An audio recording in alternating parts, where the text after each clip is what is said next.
yes. So I'm going to walk you through what we chose to do the is not against the is. The is not for us that we chose, first and foremost, was we're not going to tackle this outside in. We're not going to go outside in. We're going to do this inside out. Meaning we're not going to start on this topic with thinking about PR moves, thinking about customers, thinking about investors and shareholders.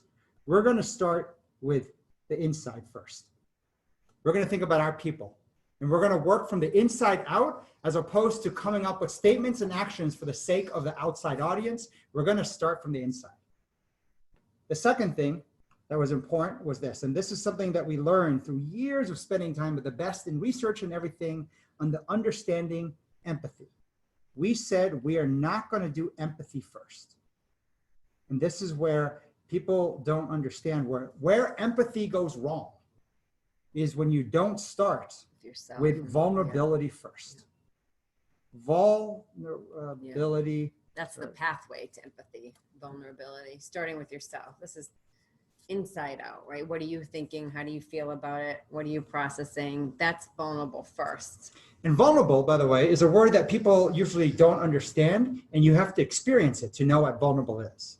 When you speak and you feel raw, you feel that someone could use what you said against you, now you're in the arena on vulnerability. It doesn't matter what skin color, it doesn't matter who, but when you speak, you know that part where you feel like you can hear your heartbeat in your ears, like when you feel your heart racing and you're scared because people who are haters use your vulnerability against you.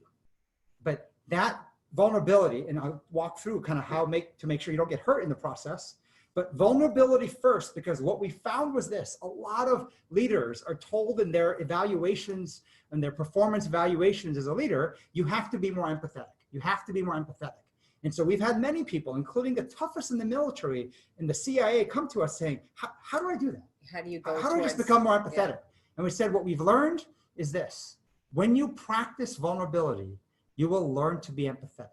When you practice sharing your own pain in a vulnerable way with others, you can then feel the pain of others. So vulnerability first, then empathy. And then the last one was this: we're not going to focus on the junior side first.